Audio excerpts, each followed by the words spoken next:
Alright guys, I think I'm going to mount it right about here. Because here's my fuel line, there's my ground, on my fuel line for the keg to siphon. I'll run it. Mount it with these right here.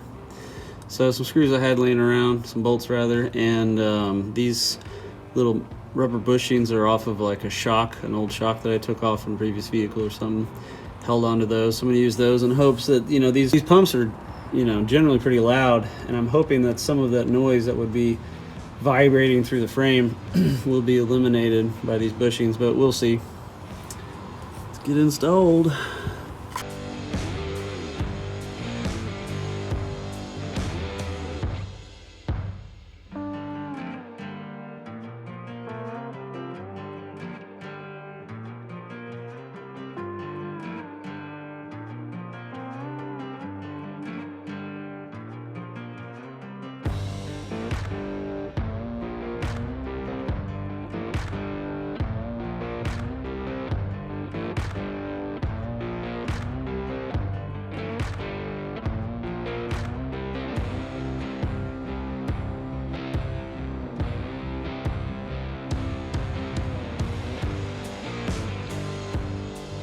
Alrighty, here you guys can see the pump installed, rubber bushings to eliminate vibration, red wire, black wire, inlet and outlet of the fuel. Of course, my ground location you'll see on the right, and then of course the fuel line that I will be using to plug in my gravity fed fuel tank, which is a keg.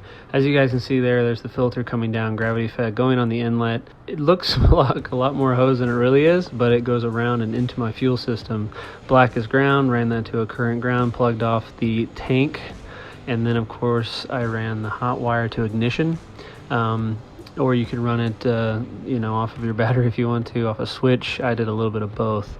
As you guys can see, the sediment settling down on the bottom of the fuel filter. I believe I'm actually running 2 fuel filters, and that's just the one visible. Definitely recommended to run a fuel filter that you can see that stuff in, and of course be ready to change them out quite often. You know, mine was an old keg, cleaned it out as best as I could, but it still has a lot of that stuff that needs to go through the filter to get rid of. So here's how you guys hook it up. You know, I recommend hooking it up and then testing it before cleaning it up, like running, you know, zip ties on the wires and really cleaning everything up. My next plan is to create a dust shield or a rock shield for the fuel pump. So, all right, that's it. Next, I removed this from my carb, which was right here, and I added that piece. And I will be mounting my regulator there.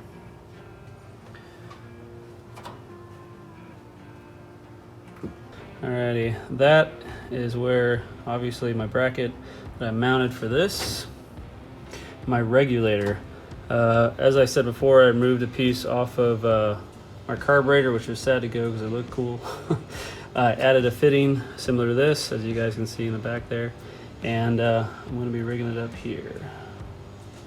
So it's going to go right here.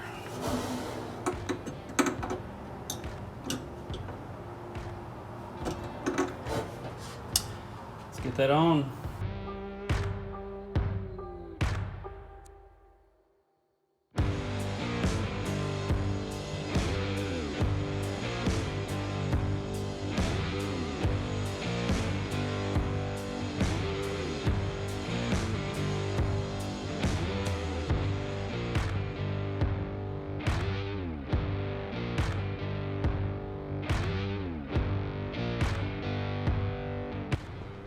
All right, here's the fuel regulator. As you can tell on the left there is the port where you attach your PSI gauge for fuel pressure.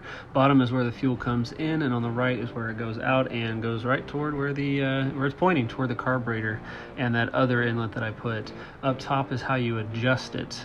Loosen the screw and take a hex head to adjust your fuel pressure. It of course adjusts, and then of course you see it on the gauge. Kind of explains itself, but I figured I went ahead and throw this in here for information. Long story short, I didn't need this actually. So I bought it as a kit for the fuel pump and regulator. Well, once I installed the fuel pump, it came with no instructions and no details. It was actually, I think, an 8 or 9, I can't remember, PSI, probably 8 PSI fuel pump for the carburetor, for carbureted applications, and I didn't need it. So I don't know why it came with the fuel regulator, but I have it so that whenever I upgrade, if I ever upgrade my fuel system to something better, I have these ready to go. So whenever I update my fuel pump. So.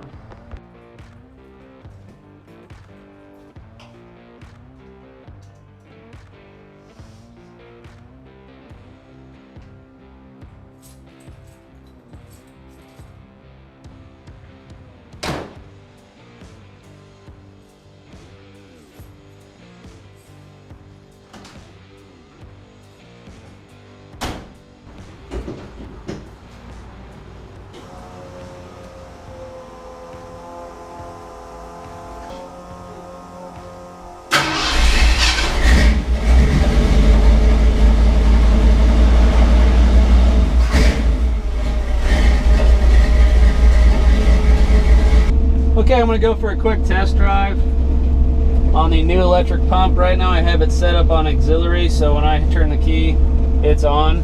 Someday I'm going to have it hooked up here. But right now I just want to see if it works well. But it's equivalent to JAG's electric fuel pump. People say it's a pusher, not a puller, so you have to do gravity fed to it. It seemed to be the case for me. My tank inside this truck draws from the top, from the sending unit, so I wasn't able to pick up from there, but it's okay because I installed that keg. That seemed to do the trick. This runs, the one I bought is about 7 PSI. I think you can run 7 to 8 on a carburetor, could be wrong. I'm blocking traffic, let's see. Let's see how she does. I've got an old tired 302. I noticed a bit of improvement on quick starts, but she still starts the way she does, which is really well cold, and then subpar on the hot side when it's warmed up. So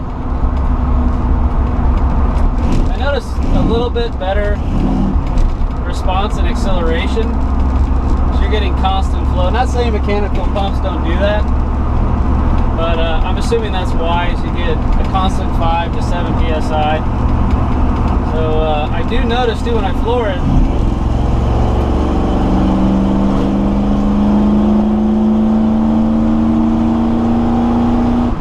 she shifts harder. Now, I don't think that has anything to do with transmission improving because of some fuel pump. But I feel like that I'm getting more fuel to the system, so it's burning more fuel, responding a little quicker, maybe even a little more vacuum until the transmission is shift. I don't know. Maybe I'm just hoping for more than what it gave me. I don't know. But what I like about it is you can run it off a relay if you'd like. You know, you want to make sure that you don't want to pop a fuse and then, you know, you're stranded. I did buy another one to come with it, so that if this one gives out on me for some reason, then I can just do a quick swap install. I'm pretty impressed. Gonna have to remove the manual pump now.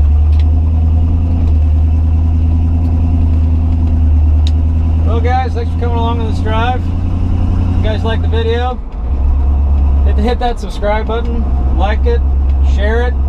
You know, I make these videos for just pure enjoyment on my end, but I like to think that this helps some people along the way. Someone's gonna have to find this stuff interesting, or maybe this will end up helping somebody. So have a good one, guys. Thanks for watching.